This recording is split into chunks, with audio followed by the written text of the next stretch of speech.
Hi, what a beautiful day. I am so thankful to be living in such a beautiful country, surrounded by all the mountains and the rivers and the trees.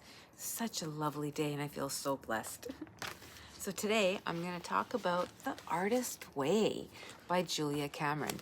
As you know, I've been doing this now for 9 weeks, and it's been interesting to say the least. And just like a little recap for some who don't know, this is actually my 3rd time doing this, right? I started this like 25 years ago. So yay for still having the book, and yay for doing it again.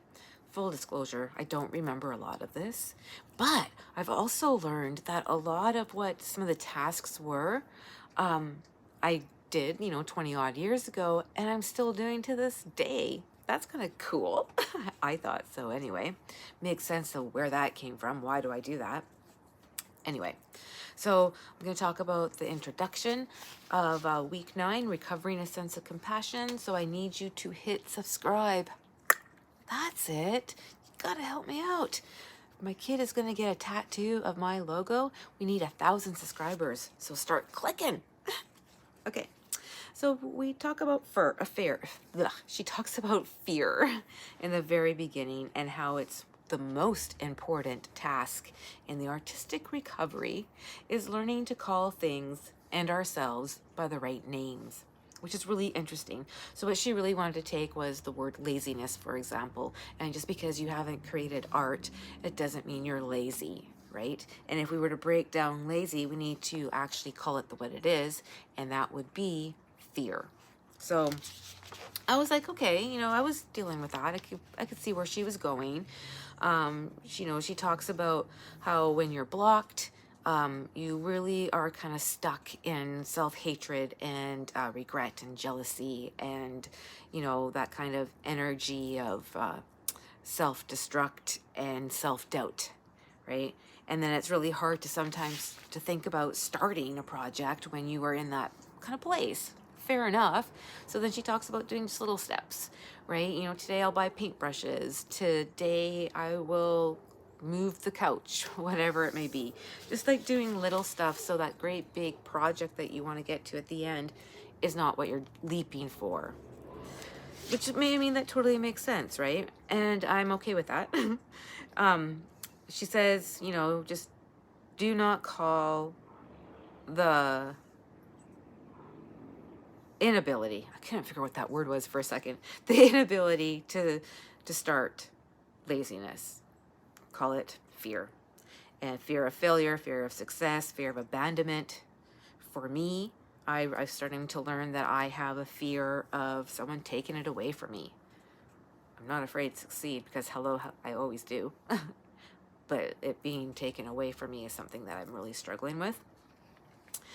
But again, she reminds us, as we all know, fears come from our childhood. That 95% that we use in our subconscious there, yeah, that's all other people's shit.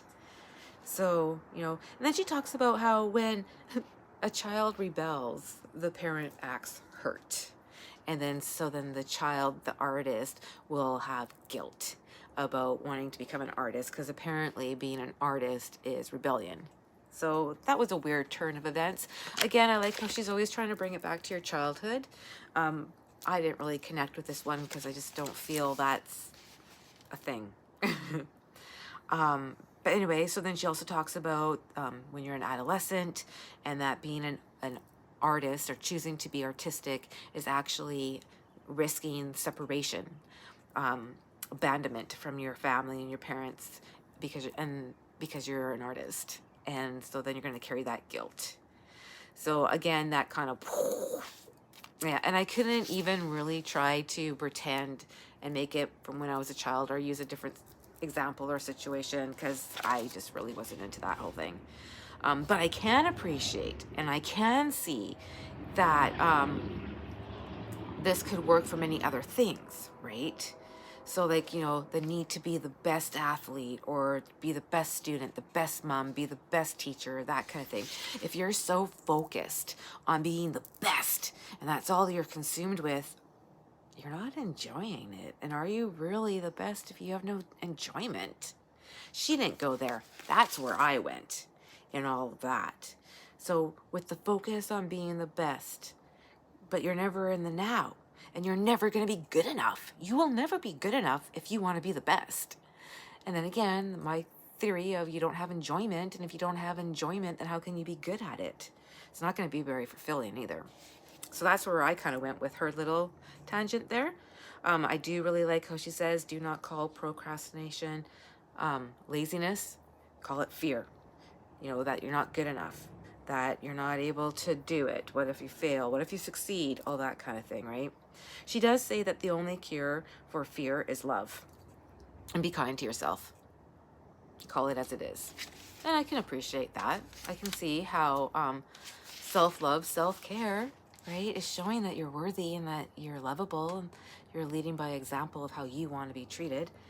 So I get it, but I really liked how she did say procrastination is not laziness. And here I went on like a little rant. It just kind of like flowed right out of me.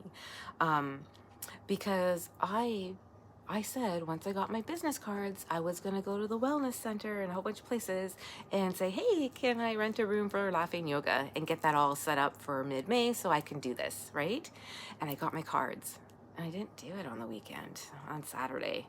And so I was feeling kind of, why am I doing it? Okay, what are you afraid of? And so here's what I kind of came up with. So I'm just going to share with you my rambling. You are not lazy for not going to the wellness center today. You didn't go because you were scared, and that's okay. It is what it is.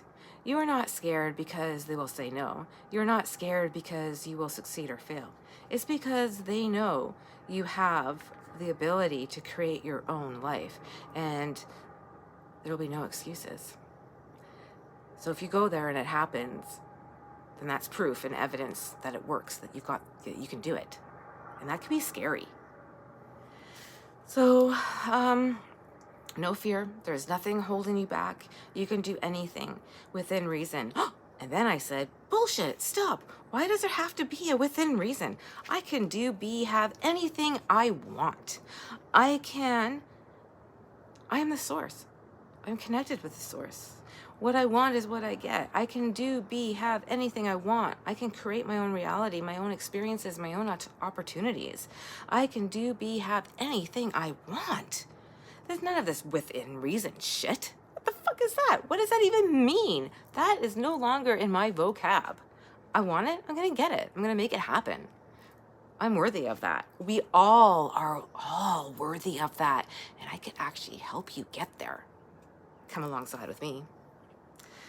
Anyway, and I kind of went on and on and on, but basically I just went on about how there is unlimited potential and unlimited possibilities, that there is no within reason. I can have anything I want, anything I desire. I released the fear. So that was kind of cool, that little process, because really it was kind of like I was in the moment and just.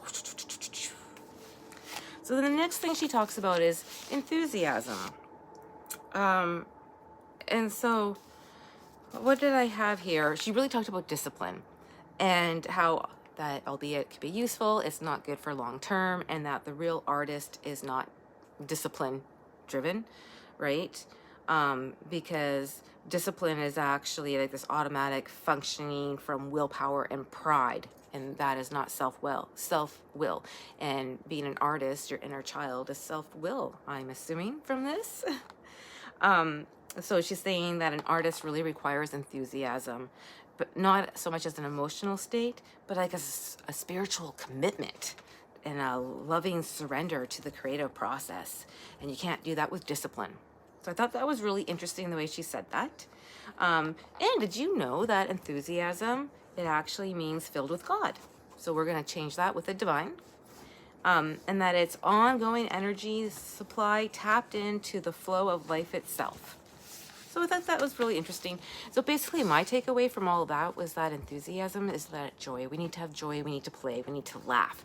And without that joy, then we're not really living life. We can't manifest what we want. Our vibrations aren't high enough. That would be my takeaway from it.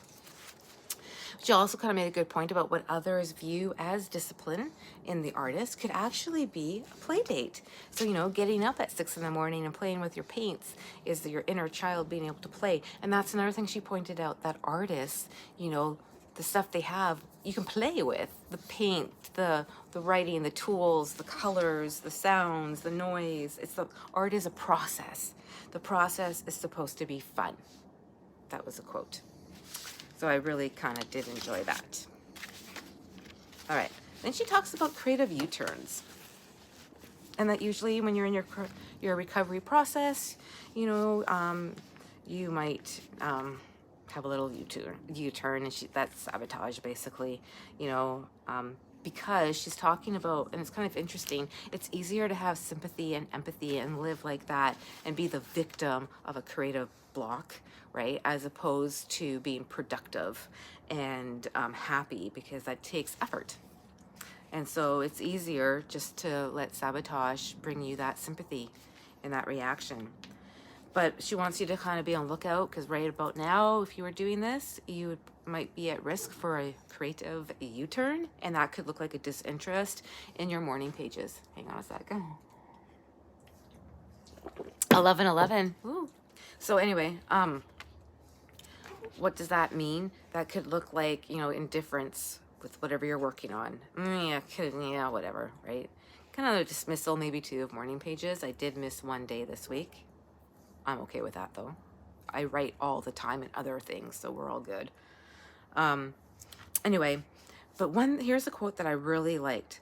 Life shrinks or expands in proportion to one's courage. Right? Yeah, I kind of appreciated that one too. So anyway, how to kind of address this creative U-turn here.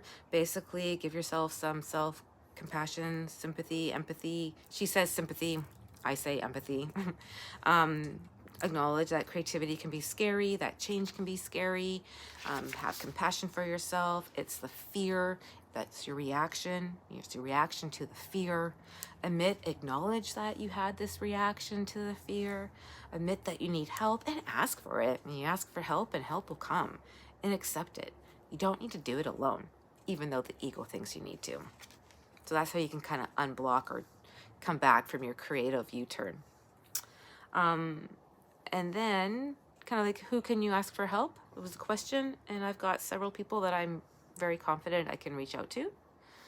And then she also wanted to kind of highlight the point about being free from resentment, which is anger, and being free from resistance, which is fear.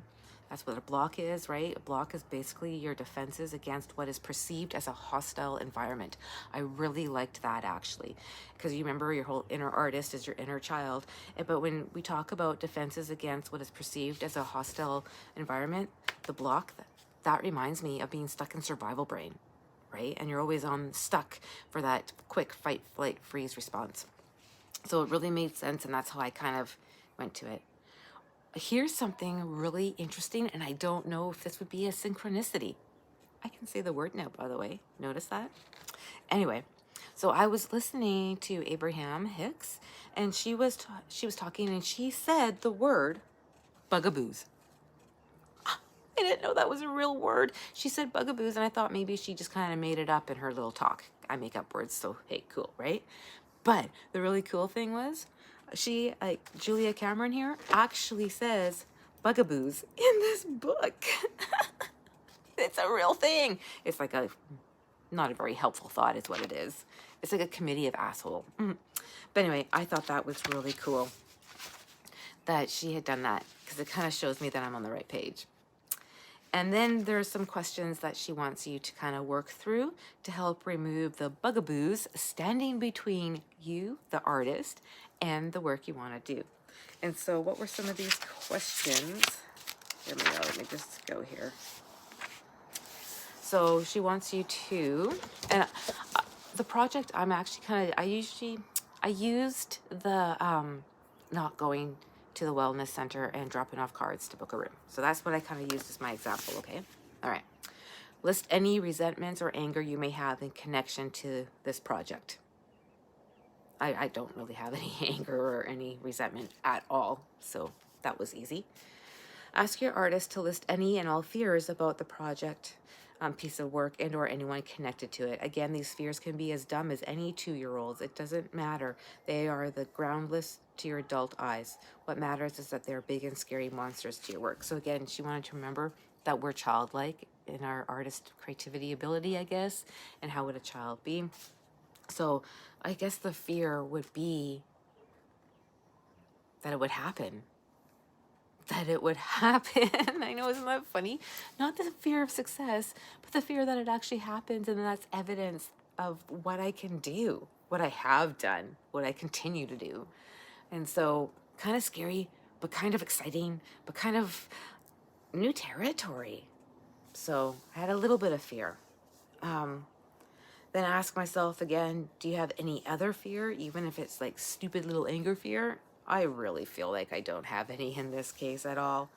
And then ask yourself what you stand to gain by not doing this piece of work. Well, if I don't do it, I have really nothing to gain. Nothing changes. So that's where I'm at. And I will be going down to the wellness center there and booking a room. This is what I'm going to be doing this week. Because then she wants you to do goals for one of her tasks, but we'll talk about that later. Anyway, that was week 9 of The Artist Way by Julia Cameron. As you can see, this is an affirmation that I had. Remember the one that it was really hard for me to feel. My day is filled with limitless potential and joy, abundance and love. Yeah, I'd rather just say that my day is filled with adventures and curiosity and unconventional things. You guys have a great night. Really enjoy where you are. And who would have thought self-care would be so life-changing? Bye.